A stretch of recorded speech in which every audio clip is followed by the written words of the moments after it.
Halo semuanya, selamat datang di Bedah Kasus kita kali ini. Coba deh jujur, akhir-akhir ini grup WhatsApp keluarga atau timeline sosmed kalian lagi rame banget kan sama pesan berantai yang bikin merinding?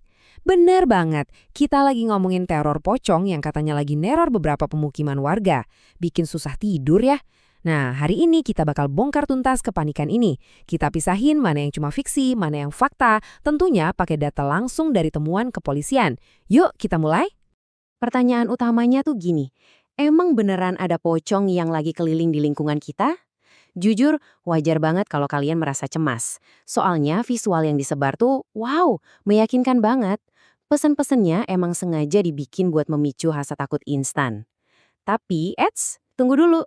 Sebelum kita ikutan panik atau ngunci pintu rapat-rapat tiap malam, kita harus lihat situasi ini dengan kepala dingin.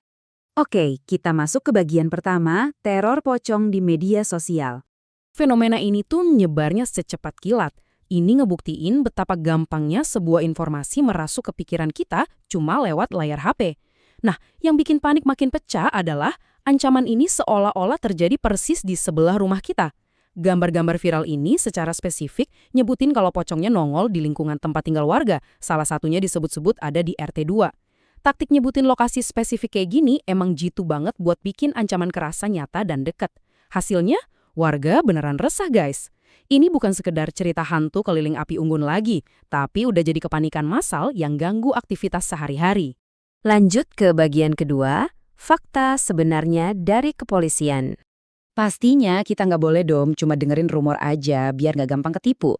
Pas keresahan warga lagi puncak-puncaknya, pihak berwajib langsung turun tangan, ngecek lokasi yang katanya jadi tempat kejadian perkara, dan tebak apa yang mereka temuin. Hasilnya bener-bener bertolak belakang sama apa yang viral di masyarakat. Jadi gini mitosnya kan ini teror pocong nyata ya. Tapi fakta dari kepolisian dengan tegas bilang kalau ini murni hoaks dan editan. Polisi nggak nemuin satupun bukti fisik atau kejadian gaib di sana. Kepanikan ini bener-bener gak ada dasarnya sama sekali. Cuma ilusi digital yang sengaja dibikin buat nakut-nakutin kalian. Kepolisian, khususnya di wilayah Cipondoh, udah bikin pernyataan yang sangat tegas. Mereka bilang, belum ada laporan terkait masalah pocong, itu tidak benar. Masyarakat tidak usah takut, tidak usah khawatir. Poin pentingnya di sini adalah, dari sekian banyak orang yang panik, gak ada satupun yang secara resmi laporin kejadian supernatural ini ke polisi. Kenapa? Ya karena emang gak ada kejadiannya. Polisi jamin banget warga bisa beraktivitas kayak biasa tanpa perlu merasa diancam isu palsu ini. Tapi ini bikin kita mikir dong, kalau ini bukan hantu beneran, terus apa sih sebenarnya yang kita lihat di foto dan video viral itu? Siapa sih dalang di balik kepanikan massal ini? Sekarang kita masuk ke bagian ketiga, dalang di balik hoaks. Dari hasil penyelidikan kepolisian, ternyata ada dua metode utama yang dipakai buat bikin hoaks nakut-nakutin ini. Pertama, editan pakai AI atau Artificial Intelligence. Terus yang kedua, ulah anak-anak pengamen yang pakai kostum cosplay. Ini penting banget ya buat kita pahamin, bahasanya juga gampang kok, biar kedepannya warga nggak dikelabui lagi. Yuk, kita bedah modusnya satu persatu. Kita mulai dari foto yang kelihatan super meyakinkan di RT 2 itu. Polisi udah konfirmasi nih setelah dicek langsung ke lokasi, foto penampakan pocong di sana tuh 100% murni hasil editan AI. Zaman sekarang siapa aja bisa bikin gambar yang kelihatan nyata banget pakai teknologi. Sayangnya, ada oknum iseng yang gak bertanggung jawab nyalahgunain teknologi ini buat bikin visual palsu yang bikin warga jantungan.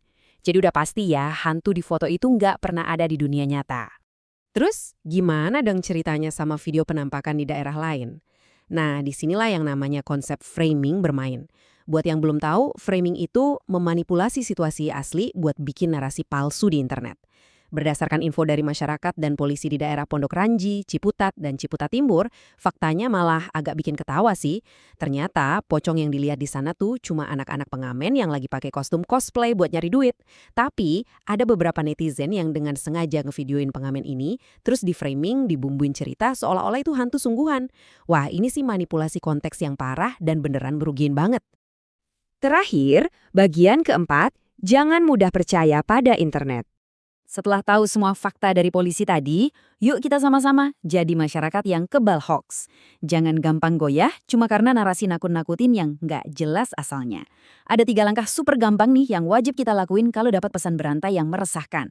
Langkah pertama, jangan panik. Panik itu cuma bikin logika kita mati.